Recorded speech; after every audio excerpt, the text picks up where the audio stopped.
Panginoon, lumalapit po ako sa inyo ngayong oras na ito, dala ang bigat ng pusong sugatan at pagod. Kayo po ang nakakakita ng mga luha na hindi nakikita ng iba at nakakaramdam ng sakit na hindi namin kayang sabihin.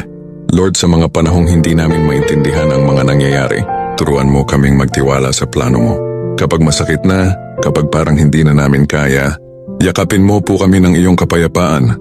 Gabayan mo kami, Panginoon, na sa halip na magtanim ng galit, ay matutong magpatawad. Sa halip na mawala ng pag-asa, ay matutong umasa muli. At sa halip na tumingin sa sakit, ay tumingin sa pag-ibig mo.